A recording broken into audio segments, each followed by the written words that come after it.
I speak the name of Jesus over you.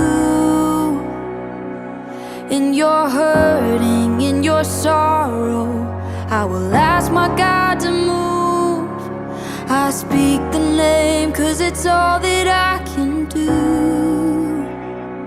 In desperation, I'll seek heaven and pray this for you. I pray for your healing. The circumstances would change. Po ay kunting tulong mula sa sa CIA Bayanihan. At ito po ay papasalamatan din po mula sa ating group ng CIA Bayanihan. Maraming salamat po sa CIA Bayanihan sa tulong po na pinabot niyo sa atin. Kunting tulong namin mula sa CIA Bayanihan. Nagpapasalamat po ako kay Chairman Rapanan at sa buong po ng CIA.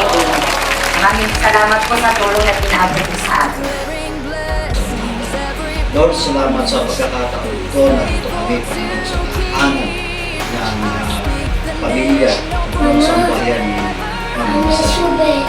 Lord, dalangin ko Panginoon sa patuloy ka, Lord, kumilo sa tahanan ko at patuloy mo Panginoon buo sa iyong pagpapala sa mga Lord, sa sitwasyon ito na mahirap para sa kanilang pamilya at sa buhay ni Ate Elizabeth, Lord, dalangin ko, Panginoon, na patuloy mo siyang mabuting Panginoon. Patulungan mo siya, Panginoon, sa kanyang sitwasyon na ito na kanyang matinding karamdaman, Panginoon. Sa kayo po siya ay nakakamulong ng chemotherapy. Pero, Lord, na walang sakit o karamdaman na hindi kayang pagalitin. Panginoon, sinasaway namin, Panginoon, ang anumang uri, Panginoon, na kahinaan, karamdaman sa kanyang kasawa sa pangalan ng Jesus. Naniniwala ko, Panginoon, bawat isa sa amin na walang karamdaman na hindi mo kaya pagalingin, Panginoon. Sa pangalan ni Jesus, hallelujah. Lord, we pray, Panginoon, na igawad niyo po sa Kanya yung mighty healing mula sa inyo. At sabi mo na po, Panginoon, kayo po ang aming mighty leader and our great provider. Panginoon, patuloy na maging daluyan, Panginoon, ng inyong pagmamahal, ng inyong pagpapala sa bawat isa. At nawa, Panginoon, ang tahanan nito ay maging bukas ang pintuan para sa gawain, para sa inyong kalwalhatian. Maraming salamat, Panginoon, sa lahat. Ito po ang aming sabat dalangin sa pangalan ni Jesus. Amen. Isang mapagpalang araw po sa ating lahat. Tayo po'y nagpapasalamat sa Panginoong Diyos, at tayo ay muli dinala niya sa lugar na ito. Nandito po kami sa lugar ng Payatas, Quezon City, na kung saan ay meron tayong isang beneficiaryo, na nagkangalan na walang iba kundi si Ate Elizabeth.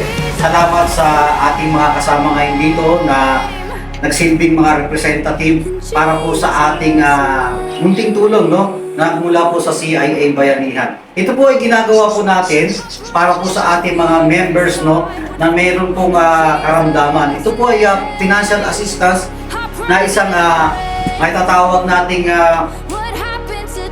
serbisyo, na kung saan ay tayo ay nagbibigay sa ating mga kasamahan ng kaunting tulong pinansyal para po naibsan yung kanilang pangangailangan, lalong-lalo na sa financial na aspeto. At kasama natin ngayon dito si Madam Nancy, at narito rin po ang ating si Sir Joey Imperial, ang ating District Director dito sa ating lugar, dito po sa LCR Quezon City, at ngayon din si Ma'am Cecil Valencia, yan po, at ang ilan pa nating mga members dito. So, patuloy po nating suportahan ang CIA Bayanihan.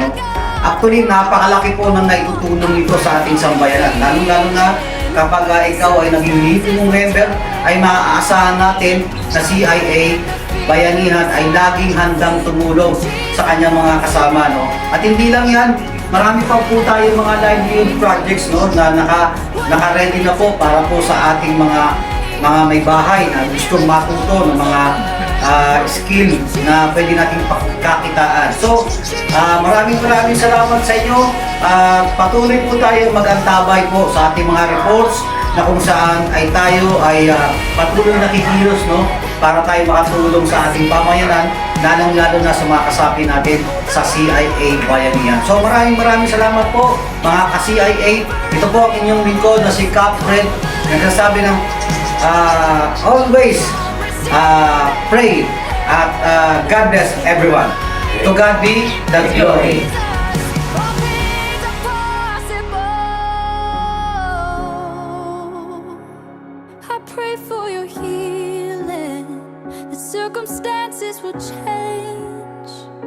I pray that the fear inside would flee in Jesus.